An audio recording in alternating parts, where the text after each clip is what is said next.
OFNAC moo war a la ñu war a lancer li ñuy wax procédure d'enrichissement illicite bu ko keneen lancer OFNAC mën na ko arrêter te OFNAC comme ni ma ko yàgg a waxee sëñ Bassirou Gueye moo fa nekk te tant que ma nga fa ma nga mel ni OFNAC amul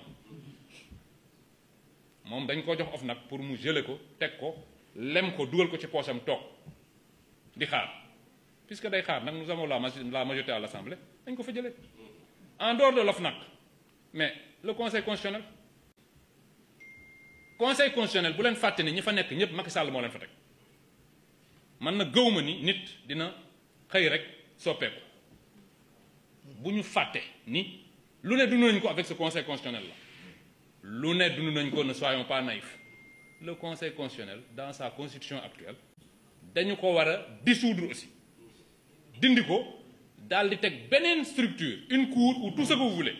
Moi, je n'ai pas la naïveté de penser que les gens ont changé, maintenant les gens vont respecter la loi. Non, il ne faut pas se limiter à des actes isolés. Le conseil constitutionnel jël na benn acte rek, tout le monde commence à applaudir. Non, les gens n'ont pas changé, c'est les mêmes personnes. Macky Sall moo leen fi tegoon nañu réformer et ayons le courage d'aller vers une cour constitutionnelle. Man yooyu laa gis nga xam ne c'est des actes forts que le régime actuel doit poser. Ma jàpp ni c'est les conditions sine qua non de réussite du projet mooy li ngeen di wax nii. Gis nga le projet là du ay wax kese nii, il faut de la stratégie. Dafa am ak actes yoo xam ne foog ñu teg ko avec courage et détermination. Loolu mënuñu yóbbu vers de véritables changements.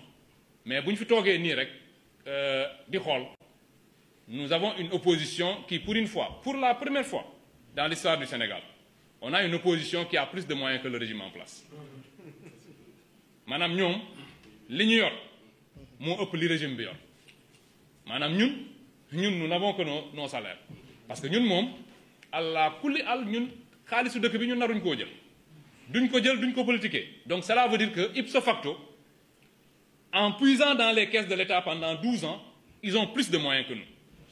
Léegi ku la ëpp moyen nga toog di ko seetaan ne non man je suis dans la rupture, je vais xawma bon je connais bon c'est vrai il faut respecter les droits de chacun. Mais pour moi respecter les droits de chacun c'est respecter d'abord les droits des Sénégalais. Et les droits des Sénégalais c'est d'abord d'aller poursuivre tous ceux te loolu tant que defuñu ko nag ci problème la ñuy dëkk ñii dinañ ñu sonal parce qu'ils ont trop d'argent public te arrangé wu leen ñuy yëkkati un certain nombre de procédures. Donc damay guddal à chaque fois mais pour man dafa jar ñuy wax loolu. Le projet pour qu'il réussisse il faut des actes forts et vous êtes en train d'en poser. Pour man il faut nit ñi di déglu ni il faut qu'on aille vers des actes forts, une véritable rupture mais une rupture assumée. Gis nga ñii nii ce pays détermination moo ñu ciy génne radicalité moo ñu ciy génne parce que loolu moo tax ñu jël dëkk bi. Si Sonko n'était pas un radical heure bii duñu yor dëkk bi dañoo taxaw Macky Sall yëkkati tout ce qu'il avait jëmale ko ci kaw Ousmane Sonko. Il a fallu que ñu taxaw ci wetam ne ko jàmbaar lii radicalité rek moo la ciy génne. mais gis parfois naan gars yi naan non pourquoi vous êtes yow da nga radical man mais moi je suis pas radical par rapport ak Sonko. Radicalité moo ñu ci mën a génne te puisque nous avons conquis le pouvoir en étant des radicaux il faut le gérer dans la radicalité. C'est-à-dire que li nga xam ne ci lañ jëm te muy dëgg nag ñu xam ne lii dëgg la ñu jëm ci avec détermination. Loolu moo ñuy permettre ñu génn ci face à ces gens de cette nouvelle opposition nga xam ni ñun nous avons tous les moyens quand même de ramener de l'ordre dans ce pays. Il faut ramener de l'ordre et l'ordre c'est que sénégalais bu ne bu fekkee dañoo violer say droits nga mën a taxaw justice taxawu la. Et à cet égard damay lancer un appel. Je parle souvent à mon ami Azoura. Voilà une victime parfaite du régime de Macky Sall. Azoura je le connais très bien. Sama boy la il est tout le temps chez moi. C'est pas la peine nag d'aller le chercher là-bas, il n'est pas là-bas. bu ngeen fa ñëwee man ngeen fay fekk et il vous faut un mandat pour aller le chercher chez moi. Il n'est pas chez moi damay wax ni day ñëw sama kër mais je veux dire que c'est une victime. Azoura man ba ma ko gisee kaso laa xam ni kii ce n'est plus le même te ñoom ñoo ko jàpp deful dara ñu yóbbu ko kaso dans un certain nombre de conditions et il s'est affaissé moralement. Azoura ku ko gis xam ni kii nii normalatul.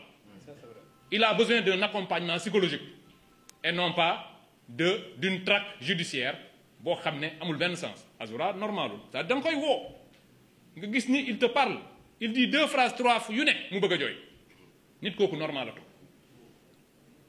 pour ñi nga xam ne dem nañ kaso da ngay xam ni du ñëpp ci mën a génn kaso du ñëpp ay dugg génn na nga duggee woon du noonu ngay génne muy kaso di bracelet di jafe-jafe bu ne nit rek la mën a doon. Et on ne peut pas comparer Azoura qui est victime d'une répression policière ñu yóbbu ko kaso traité ko d'une certaine manière mu génn état psychiatrique am changé mu doon beneen nit ñu naan non moom mais Azoura dina saaga koo xam ne ci ñun la bokk bu wéroon il faut arrêter ça. Donc bokkul te la justice prévoit ce genre de cas. La justice prévoit ceux qui sont passibles d'une sanction pénale et ceux qui ne sont pas passibles d'une sanction pénale. Boo fi romboon nit ñi y a des gens yoo xam ne ils ont une certaine irresponsabilité pénale du fait de l'altération momentanée ou permanente de leur faculté mentale te Azoura ci cas boobu la nekk. Donc damay wax ni yooyu yëpp c'est des choses yoo xam ne avant ngay jël justice di dali ci kaw nit koo xam ne mais au lieu ñuy jëli Azoura mais les 80 morts yi fi am mais ñi leen rey ñu ngi fii ci dëkk bi les nervis yi APR jëloon ñu dal suñu kaw dañoo dee ñu ngi fii ci dëkk bi di dox di dem di ñëw waa APR yi nga xam ne ñoo leen joxoon ces institutions là ñu ngi fii di dem di ñëw l'APR est là son siège est là fa la nervis yi doon dugg ñu doon leen gis ñun ñii man je gérais la sécurité d'Ousmane Sonko nervis yi dañuy romb ñu topp leen ba ñu dugg biir APR loolu yëpp mu ngi fii ci dëkk bi ñu naan non dem leen topp kii parce que dafa saaga nit ñi rey nit ñi ñu ngi fii di dox ci nit ñi ci biir nit ñi le Sénégal vous yéen ñii di dox da ngeen di croiser les assassins ñu ngi nii ci suñu biir kenn jàpp leen xanaa rey nit moo gën a garaaw saaga nit nañ jàppi ñi nga xam ne ñoo rey nit ñi